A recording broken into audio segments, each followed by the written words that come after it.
मैं 2 ही पार्टी बदला। यहाँ तो ऐसे लोग हैं जो पार्टी जो है पहले कांग्रेस के प्रदेश अध्यक्ष थे, उसके बाद एनडीए चले गए, एनडीए से जाके राजद में चले गए।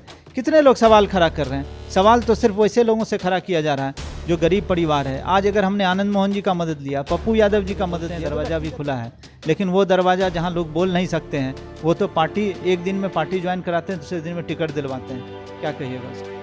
क्या लगता है आपको, रितेश रंजन इस बार किस मुद्दे को लेकर के चुनाव लड़ेंगे और क्या परेशानियां हैं इस पूरे विधानसभा में जिसको लेकर के रितेश रंजन इतना पुरजोर तरीके से विरोध कर रहे हैं हर पार्टी का? क्या देखिए, ये कोसी का पिछड़ा इलाका है, हमने यहाँ के दर्द को देखा है, यहाँ के मिट्टी में पला भरा है। आप जरा सोचिए कि आज़ाद भारत में क्या ऐसा भी दिन देखने को पड़ेगा कि माँ बहनें प्रसव पीड़ित हो तो उसे सिर्फ कम्युनिकेशन के अभाव में, बांध के भीतर पुल नहीं है, रास्ता जाने का नहीं है, रात में नाव नहीं मिलती है, इस कारण लोग मर रहे हैं। क्या इस दिन के लिए देश है? देश में एक रास्ता नहीं हो, लोगों को सड़क नहीं हो, क्या इस दिन के लिए हम लोग जीवन जी रहे हैं कि थाना में जो है प्रतिनिधि दलाली? परिवर्तन होगा तो क्षेत्र का विकास होगा। सवाल सिर्फ रितेश रंजन के विधायक बनने का या यूसुफ सलाउद्दीन, मुकेश सहनी के विधायक बनने का, जफर आलम के विधायक बनने का नहीं है। सवाल इस क्षेत्र के भविष्य का है। इस भविष्य को तय करना यहाँ की जनता का काम है। इसीलिए लोकतंत्र में जब सब मंदिर बंद होता है, चाहे वो दल का मंदिर हो, कुछ भी हो, जनता का मंदिर सबसे बड़ा है। और आज क्या हाल है वहाँ पर? वहाँ जो है यादव समाज में जो महासचिव थे रंजीत यादव, निर्दलीय चुनाव लड़ने की घोषणा कर चुके हैं। जिस शर्मा जी का आपने टिकट दे करके सिंबल लिया, वो शर्मा जी को पानी चढ़ रहा है, शर्मा समाज वहाँ विरोध कर रहा है। क्या हश्र बनेगा लवली आनंद जी का वहाँ चुनाव लड़ने? नमस्कार, मैं हूं आकिब जावेद और आप देख रहे हैं द बॉस न्यूज़। अभी मैं सिमरी बख्तियारपुर में मौजूद हूं और ये आवास जो है रितेश रंजन जी का आवास है, जो राजद के महासचिव भी रह चुके हैं।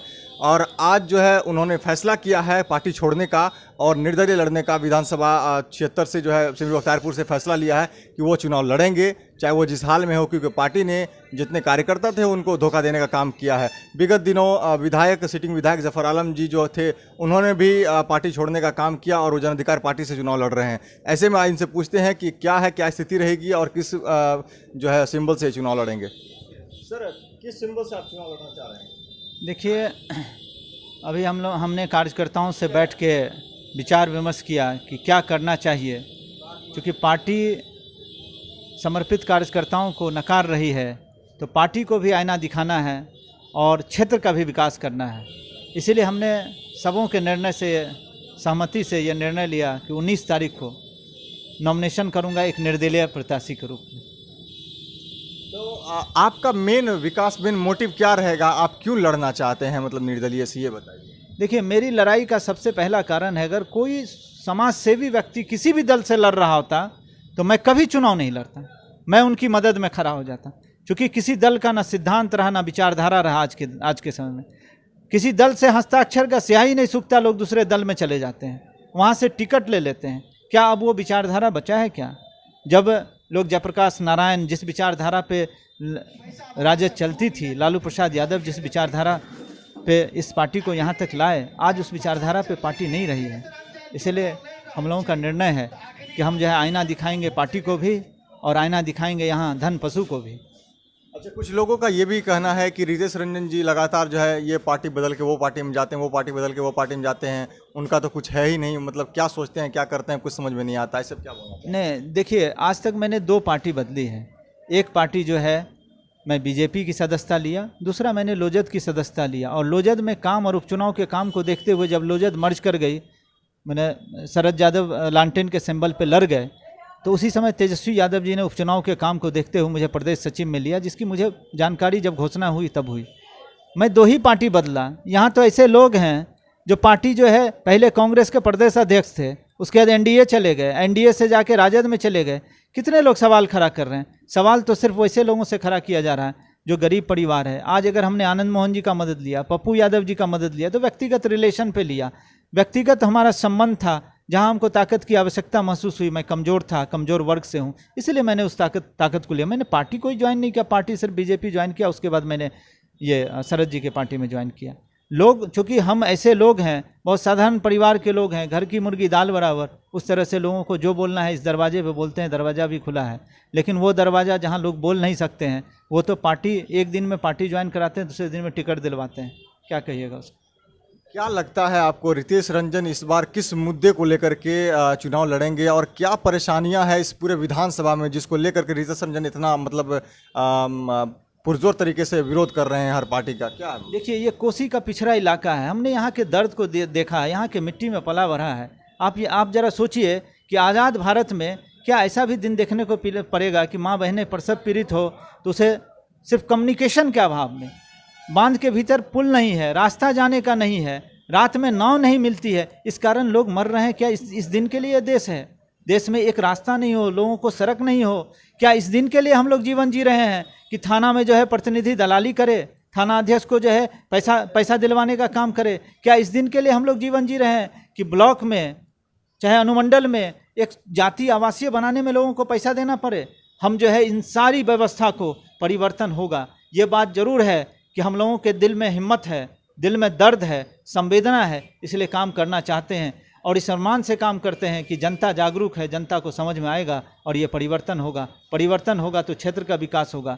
सवाल सिर्फ रितेश रंजन के विधायक बनने का या यूसुफ सलाउद्दीन मुकेश सहनी के विधायक बनने का या जफर आलम के विधायक बनने का नहीं है, सवाल इस क्षेत्र के भविष्य का है। इस भविष्य को तय करना यहाँ की जनता का काम है। इसलिए लोकतंत्र में जब सब मंदिर बंद होता है, चाहे वो दल का मंदिर हो, कुछ भी हो, जनता का मंदिर सबसे बड़ा है और इस बड़े मंदिर में लोग जो 7 तारीख को बटन दबाएंगे उसमें भविष्य कैद होगा। भविष्य किसी व्यक्ति का कैद नहीं होगा, क्षेत्र के विकास का भविष्य कैद होगा। क्या लगता है राजद की राजनीति किस ओर जा रही है? लगातार हर कार्यकर्ता को जो सिटिंग विधायक रहे उनका टिकट पूरे जिला में काटने का काम किया है और जिनको जो भी कार्यकर्ता थे उनको टिकट नहीं दिया है, किसी और पार्टी के लोगों को लाके बीच में खड़ा कर दिया है। इस तरह से मतलब क्या हो रहा है पार्टी में? देखिए, मैं राजद, चूँकि जिस विचारधारा पे राजद चली, लालू प्रसाद यादव अभी जिंदा हैं और लालू प्रसाद यादव जिंदा रहते एक विचारधारा बन चुके हैं। गरीब शोषितों की आवाज़ को उन्होंने, मजलूमों की, अकलियतों की आवाज़ को उन्होंने बुलंद किया इस देश में, बिहार के अंदर। लेकिन आप राजद, चूँकि कोई भी दल जो है उसके साथ समर्पित कार्यकर्ता होता है तो उस दल का अस्तित्व होता है। और मैं आपको ये कहना चाहता हूँ, इस चैनल के माध्यम से आदरणीय तेजस्वी यादव जी को मैसेज देना चाहता हूँ। तेजस्वी यादव जी, आप उस परिवार के बेटे हैं, उनके बेटे हैं जिन्होंने पूरे बिहार में एक सामाजिक क्रांति की है। अगर आप दल के समर्पित कार्यकर्ता को भूलेंगे तो ये दल मिट्टी में मिल जाएगा। इस दल को मिट्टी में मिलाने का आपको कोई हक नहीं है। ये दल जो है लालू प्रसाद यादव ने बहुत खून पसीने, गरीबों के खून पसीने से सींचा है। इस दल को इस तरह से छत बिछत करने का कोई मतलब नहीं बनता। सहरसा विधानसभा आप देख लीजिए, आज क्या हाल है वहाँ पर। वहाँ जो है यादव समाज में जो महासचिव थे रंजीत यादव, निर्दलीय चुनाव लड़ने की घोषणा कर चुके हैं।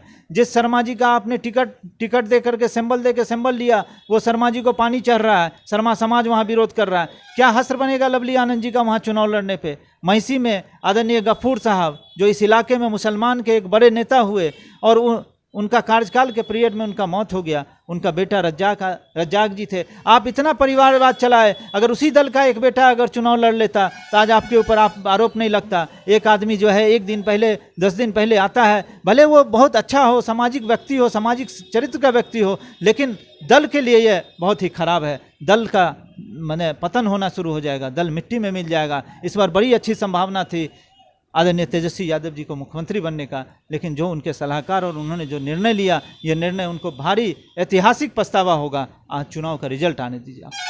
अब रितेश रंजन का क्या लास्ट फैसला होगा?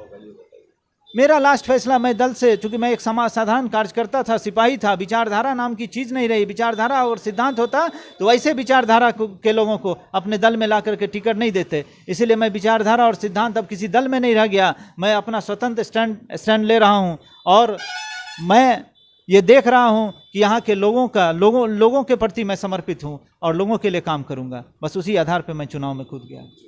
तो ये थे रितेश रंजन जी, हमारे साथ मौजूद थे और इनका कहना था कि जो हम लगातार लोगों के प्रति समर्पित रहते हैं, लोग हमें जो है ना वोट करने का काम करेंगे और हमें जिताने का काम करेंगे, क्योंकि गरीब के बच्चों का कोई नहीं है।